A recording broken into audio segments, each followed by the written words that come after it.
दुनिया के जंगलों को ग्रह के फेफड़े के रूप में सोचना आसान है।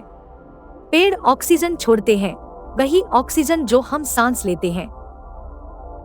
पेड़ जितना बड़ा होता है उतनी ही अधिक ऑक्सीजन छोड़ता है। लेकिन हमारी अधिकांश सांस लेने योग्य हवा जमीन से नहीं आती, बल्कि यह विश्व के महासागरों से आती है। और सबसे महत्वपूर्ण बात, ऑक्सीजन के उत्पादक पृथ्वी पर सबसे छोटे जीव हैं। हम जिस हवा में सांस लेते हैं उसमें 78% नाइट्रोजन और 21% ऑक्सीजन है।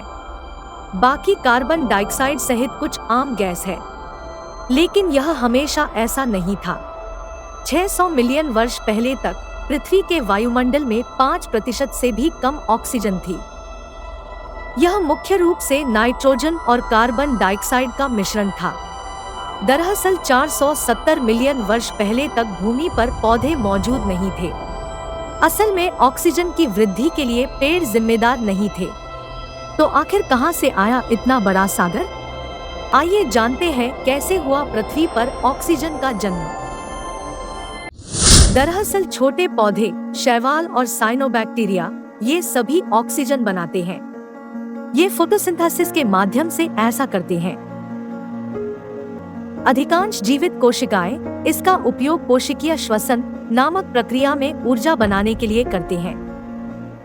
जब जीव मर जाते हैं तो वे विघटित हो जाते हैं और अपघटन में ऑक्सीजन का भी उपयोग होता है। उत्पादित होने वाली अधिकांश ऑक्सीजन इन दो प्रक्रियाओं द्वारा उपयोग की जाती है। इस उपयोग का मतलब है कि परमाणु एक अलग अणु का हिस्सा बन जाता है और ऑक्सीजन का यह अणु एक अलग रूप में अभी भी परमाणु के आसपास होता है। लाखों वर्षों में छोटे एकल कोशिका वाले शैवाल और साइनोबैक्टीरिया ऑक्सीजन को पंप करते हैं। इसका अधिकांश भाग श्वसन या अपघटन में उपयोग हो जाता है। लेकिन उनमें से कुछ मृत जीव विघटित नहीं होते हैं। वे समुद्र की गहराई में डूब गए और समुद्र तल पर बैठ गए। इससे थोड़ी मात्रा में ऑक्सीजन पीछे छूट गई। इस्तेमाल होने के बजाय यह हवा में ही रह गई। इस तरह महासागरों ने धीरे धीरे हमारे वायुमंडल में ऑक्सीजन का निर्माण किया। साथ ही उन्होंने कार्बन डाइऑक्साइड की मात्रा भी कम कर दी। इसका मतलब यह है कि प्रकाश संश्लेषण में कार्बन डाइऑक्साइड का उपयोग होता है। आज भी यह प्रक्रिया जारी है। अब तक हमने सीखा कि धरती की आधी से ज्यादा ऑक्सीजन समुद्र से आती है, न कि संपूर्ण महासागर से।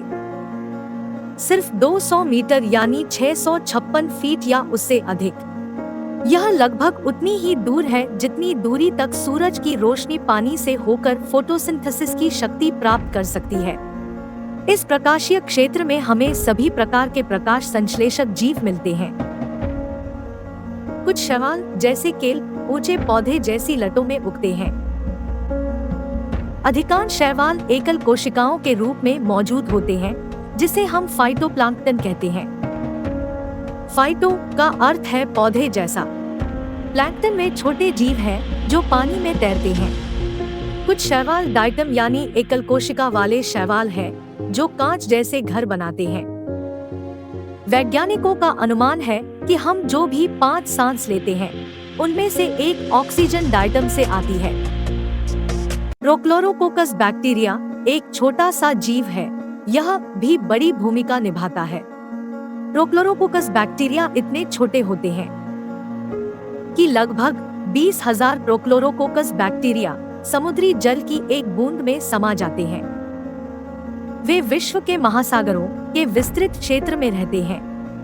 कुल मिलाकर लगभग 3 अरब प्रोक्लोरोकोकस कोशिकाएं हैं। साथ में वे हमारे द्वारा सांस ली जाने वाली ऑक्सीजन का 5 से 10% उत्पादन करते हैं। हालांकि पेड़ और जंगल आवश्यक ऑक्सीजन उत्पादक हैं, लेकिन वे अकेले नहीं हैं। अगली बार जब आप पृथ्वी के फेफड़ों के बारे में सोचें, तो समुद्र की कल्पना अवश्य करें।